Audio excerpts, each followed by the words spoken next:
আজ আপনাদের সাথে গ্রাম বাংলার খুবই জনপ্রিয় ঐতিহ্যবাহী ভাপা পিঠা বানানোর ভিডিও শেয়ার করব। শীতকাল পড়লে যখন নতুন ধান এবং খেজুরের গুড় ওঠে তখনই কিন্তু এই পিঠাটা খাওয়ার ধুম পড়ে যায়। আর এই খেজুরের গুড়টা যদি একেবারে খাঁটি হয় তাইলে কিন্তু পিঠা বানানোর সময় চারিদিকে সুবাসে ময় হয়ে যায়। আর এই ভাপা পিঠাটা কিন্তু ছোট বড় সকলেরই খুবই পছন্দ। যাই হোক, আজকে বাসায় পিঠা বানানো হবে, তার জন্য খুবই সকাল সকাল ঘুম থেকে উঠে পড়েছি। আর সূর্যটাও কিন্তু এখনো পুরোপুরি ভাবে উঠে নাই। আর প্রতিটি গাছে জমে আছে বিন্দু বিন্দু কুয়াশা, যা দেখতে একেবারে অন্য রকমের সৌন্দর্য। দেখতে দেখতে আমাদের পিঠা বানানোর প্রস্তুতিও শুরু হয়ে গিয়েছে। প্রথমে মাটির চুলাতে আগুন দিয়ে দেওয়া হয়েছে, তারপর একটি পানি ভর্তি পাতিলে পিঠা বানানোর ঢাকনা দিয়ে আটা দিয়ে মুখটা মেরে চুলার উপর বসিয়ে দেওয়া হলো। তারপরে এখানে লবণ দিয়ে আটাটা সুন্দরভাবে প্রথমে মেখে তারপরে অল্প অল্প পানি দিয়ে আটাটা মেখে নিতেছে। এটা কিন্তু ভাপা পিঠা বানানোর আটা, এটা কিন্তু খুব বেশি পানি দিয়ে মাখা যাবে না, অল্প অল্প পানি দিয়ে একেবারে ঝুরঝুরা করে মেখে নিতে হবে। তো এদিকে আমার আম্মু আটাটা মাখতে মাখতে আমার বোন এদিকে খেজুরের গুড়টা কেটে নিতেছে।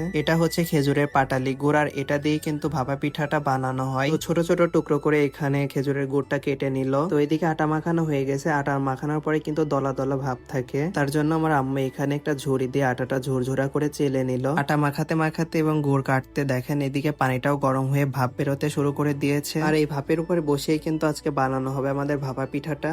তোমার আম্মু একটু কাজ ছিল, যার কারণে আমার আম্মু সবকিছু রেডি করে দিয়ে চলে যায়। তো তারপরে মিম এসে এখানে পিঠা বানানো শুরু করে দেয়, আর ও কিন্তু সকল কাজে খুবই এক্সপার্ট। তো এখানে গুড় দিয়ে আটা দিয়ে সুন্দরভাবে ভরাট করে করে পিঠা বানানোর সাজটা ভরে নিতেছে। আর অনেকেই কিন্তু এই পিঠার মধ্যে বাদাম কিশমিশ ইউজ করে, বাট আমরা একেবারেই সিম্পল ভাবে বানাতেছিলাম। তো এখানে মিম অনেক সুন্দরভাবে পিঠা বানানোর সাজটা ভরে নেয়। তারপরে একটা নেট দিয়ে পিঠাটা আটকিয়ে চুলার উপরে গরম পানির ভাপের উপর পিঠাটা বসিয়ে দেয়। আর এমন ভাবে করে করে অনেকগুলো পিঠা অলরেডি বানিয়ে ফেলেছে। তো গরম পানির ভাপের ওপরে পিঠাটা 5 মিনিট রেখে ভাপ দিয়ে আমাদের পিঠাটা রেডি হয়ে যায়। তো এই পিঠাটা নামিয়েও সেম ভাবে আরেকটা পিঠাও ভরাট করে রেখে দিয়েছিল, তো সেটাও আবার চুলার উপরে বসিয়ে দেয়। আর এই পিঠাটা কিন্তু গরম গরম ধোয়া ওঠা অবস্থায় খেতেই ভালো লাগে, ঠান্ডা হয়ে গেলে কিন্তু একেবারেই ভালো লাগে না। তো এই গরম অবস্থায় আমি আমার খাওয়ার জন্য কয়েকটা পিঠা আমার প্লেটের উপরে তুলে নেই। তো আগেরটা হচ্ছে গুড় দিয়ে বানানো পিঠা, আর এটা হচ্ছে গুড় বাদে শুধু বানানো পিঠা।